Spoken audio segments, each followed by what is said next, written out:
자, 이 애들은 정말 무섭습니다. 싼 데만 찾다 보면 이 애들이 쓱 나타납니다.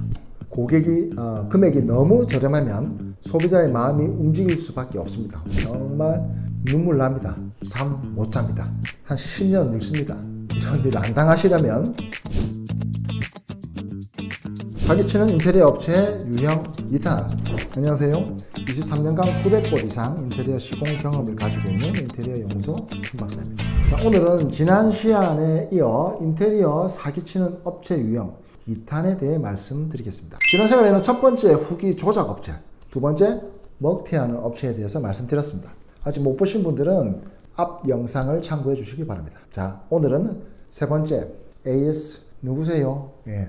네 번째는 저렴한 견적, 일명 미끼 견적. 이 두 가지 타입에 대해 말씀드리겠습니다.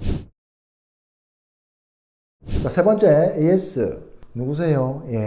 이 유형의 업체는 가장 많이 발생하는 문제 중 하나입니다. 특히 개인업자는 일하시는 분들은 이런 상황이 많이 발생할 수밖에 없습니다. 물론 모든 개인 사업자 분들이 그렇다는 것은 아닙니다. 대부분의 개인업자들은 성실하게 일을 처리하십니다. 하지만 제가 개인업자들의 입장을 조금 대변하자면 혼자서 너무 많은 일을 하다 보니 시간이 부족하여 AS를 제때 해드리지 못하는 경우가 종종 발생하고 합니다. 물론 이는 자신들이 더 많은 돈을 벌기 위해서 현장 개수를 과다하게 많이 받아서 일어나는 현상이죠. 시간을 쪼개서 늦게라도 AS를 해주시는 분들도 많습니다. 하지만 간다 하면서 결국 연락이 두절되거나 전화를 했는데 누구세요?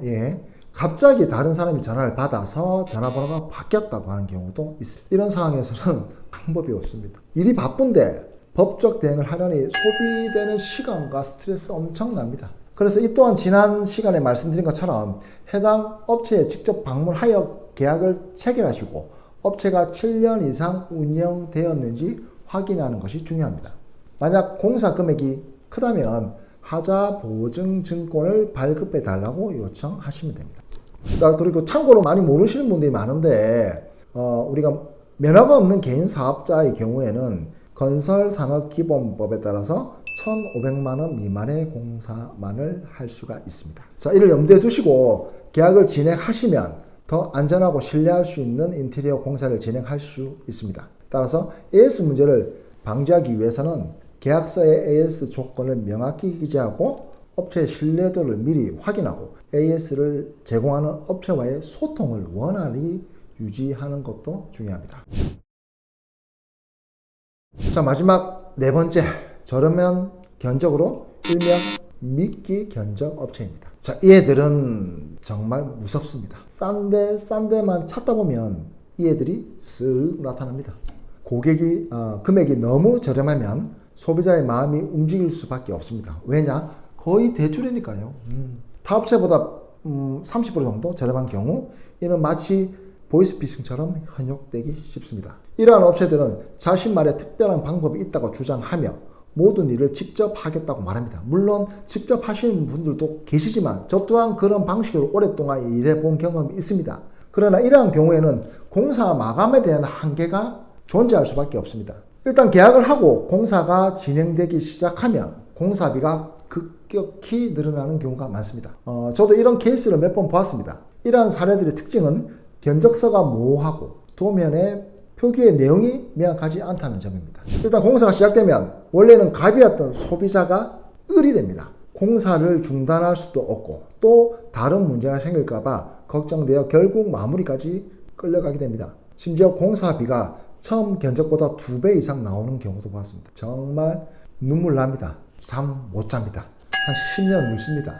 이런 일 안 당하시려면 너무 싸게 찾지 마세요. 쇼핑을 해보셨다면 아시겠지만 싸고 좋은 물건은 드물다는 것을 경험하셨을 겁니다. 너무 싼 것은 그 이유가 있습니다. 가격 차이가 너무 많이 나는 업체는 피하는 것이 좋습니다.